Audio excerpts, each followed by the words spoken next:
तो हम लोग कंटिन्यू करते हैं। तो यहाँ पर कहा गया है कि जो हमारे पास जो वर्ड का मीनिंग होता है ना, तो वो उसके साथ अटैच नहीं होता, बल्कि वो एक कॉन्सेप्ट होता है जो कि हमारे माइंड में होता है। ठीक है, यानी कि जो हम लोगों के माइंड में, यहाँ पर ये हम लोगों को एक्सप्लेन भी किया गया है कि for example words they do not refer to object. हम स्टार्ट से रीड कर लेते हैं कि however it applies only to some words and for example words they do not refer to object, example love, hate, respect, give right to the view held by the later thinkers that the meaning of the word is not the object it refer to। यानी कि हमारे पास एक object है ना, for example ये हमारे पास pen है, ठीक है, तो ये मुझे नहीं बता रहा कि मैं पेन हूँ, बल्कि मेरे पास एक कॉन्सेप्ट है, ठीक है, कि ये पेन है, इससे लिखा जाता है, तो ये हमें मुझे बता रहे, तो मुझे पता चल रहा है कि वाह हाँ ये पेन है। ठीक, अगर हम लोग कहें कि अगर हम लोग टेबल के बारे में बात करें, तो टेबल मुझे नहीं बताएगी कि मैं जो हूँ तो टेबल हूँ, बल्कि मेरे माइंड में एक कॉन्सेप्ट होगा कि ये जो है इसकी फोर लेग्स हैं, ये वुड से बनी है, तो ये मुझे पता होगा, तो इससे मैं ये अंदाज़ा लगाऊंगी कि हाँ ये टेबल है। तो सेमेंटिक्स जो है तो वो इस चीज़ से डील करती है, वर्ड्स के मीनिंग से डील करती है कि वो कैसे कंस्ट्रक्ट हुए हैं और उसका मीनिंग कैसा है, और हम लोग उसको कैसे आइडेंटिफाई कर सकते हैं। ठीक है, अच्छा, अब इसमें जो है तो जो मीनिंग ऑफ मीनिंग है ना, एक बुक है, तो उसमें मीनिंग ऑफ मीनिंग में जो है तो ऑगडन और रिचर्ड ने जो है तो वो क्या किया कि इसको डिफाइन यानी कि एक्सप्लेन किया है। कहते हैं, इसको रीड कर लेते हैं कि when we use the word mean we use in different way. I mean to do this in a way of expressing our intention. The red signal mean stop. ठीक है, in the way of indicating what the red signal signifies. Since all languages consist of signs, we can say that every word is a sign indicating something.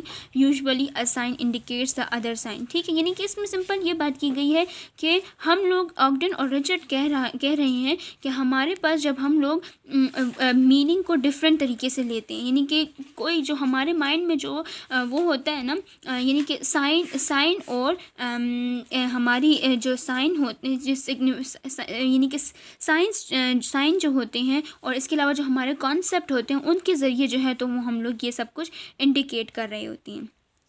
ठीक है, अब उसके बाद जो है तो जो ऑगडन और रिचर्ड थे, तो उन लोगों ने कुछ डेफिनेशन दी है मीनिंग की। उन्होंने कहा कि जो इंट्रिंसिक प्रॉपर्टी ऑफ समथिंग, ठीक है, other words related to that word in a dictionary. ठीक है, इसको भी हम लोग मीनिंग कह सकते हैं। और फिर उसके बाद जो है तो कनोटेशन ऑफ द वर्ड। ठीक है, फिर इसके अलावा जो है तो हम कह सकते हैं कि the thing which to which the speaker of the word refer.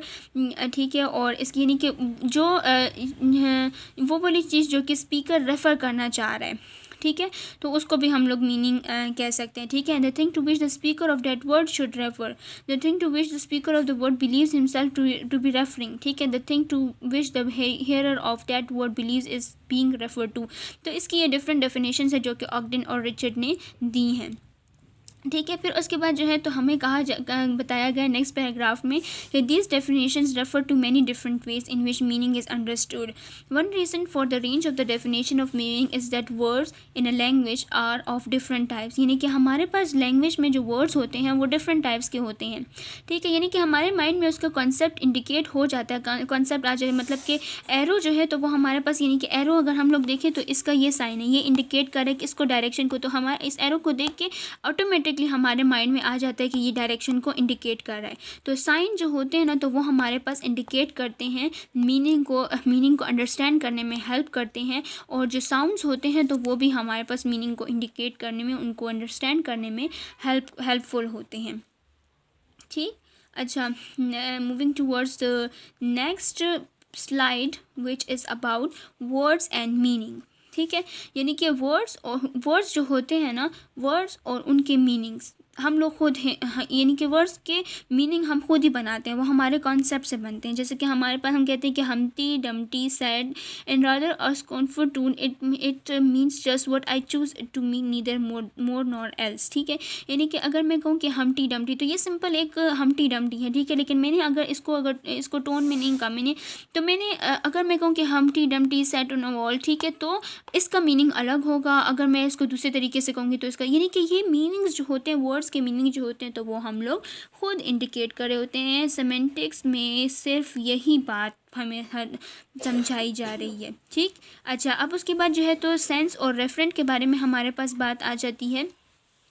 In the above discussion, we assume that the word pen always have the same meaning, namely pen. To use a technical term, we could say pen has pen and its sense. ठीक है, as its sense. ठीक है. अच्छा, ये नहीं कि हमारे पास for example मैं कहती हूँ कि ये पेन है. ठीक है, तो पेन, अब पेन ने जो है तो मुझे मैंने तो इसे देखा नहीं है. ठीक है, लेकिन मेरे माइंड में एक वो चीज़ है कि पेन का मतलब जो है तो वो लिखना होता है. ठीक है, पेन से हम लोग लिख सकते हैं. ठीक है, ये पेन है. अब मेरे माइंड में ये कॉन्सेप्ट है कि ये पेन है, इससे मैं लिख सकती हूँ. तो मुझे सेंस है कि ये पेन है, इससे लिखा जाता है, इससे हम लोग लिखते हैं. ठीक है, तो ये मेरे माइंड में आ गया. ओके, अब क्या होगा कि अब हम इस सेंटेंस को देखते हैं कि Jack put his pen next to the Betty's pen. ठीक है, अब पेन और पेन, ये वाला पेन है मेरे पास. ठीक है, तो इसका मीनिंग क्या है? पेन, जो लिखने वाला पेन है. लेकिन अगर मैं कहूँ कि Jack put his pen next to Betty's pen, तो बेटीज पेन जब हमारे पास हो गया ना, तो इसका मीनिंग चेंज हो जाएगा, वो बेटी का पेन हो जाएगा. ठीक है, लेकिन अगर मैं कहूँ कि जैक्स पेन और बेटीज पेन, तो जैक्स पेन का मीनिंग अलग होगा, बेटीज पेन का मीनिंग अलग होगा. तो ये हमारा सेंस होता है. ठीक है, thus we are using the words meaning in two different ways.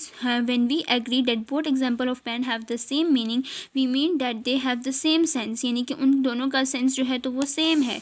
ठीक है, सेंस इनका सेम है, मीनिंग डिफरेंट है. यानी कि जैक्स पेन, बेटीज पेन, यानी कि दोनों का मीनिंग डिफरेंट हो गया.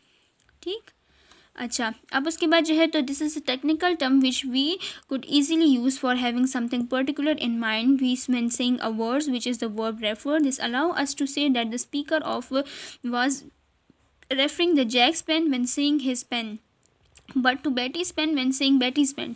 Thing refer is called the word reference. अब ये हमारे पास क्या बन जाता है? Betty's pen और Jack's pen हमारे पास word reference बन जाते हैं. ठीक है, तो यानी कि हमारे पास जो वो होते हैं ना meaning. In short we can recognise two parts of to the meaning of the word like pen. It sense which lives permanently in the direction and reference which varies from occasion to occasion. यानी कि हमारे पास जो sense है वो हमारे पास dictionary में permanent है. यानी कि पेन परमानेंट है हमारे पास, लेकिन हमारे पास उसका रेफरेंस जो है तो वो चेंज हो गया ओकेजन टू ओकेजन. बेटीज पेन और जैक्स पेन. ठीक, so that's enough for today and next video में हम लोग नेक्स्ट टॉपिक के साथ हाजिर होंगे.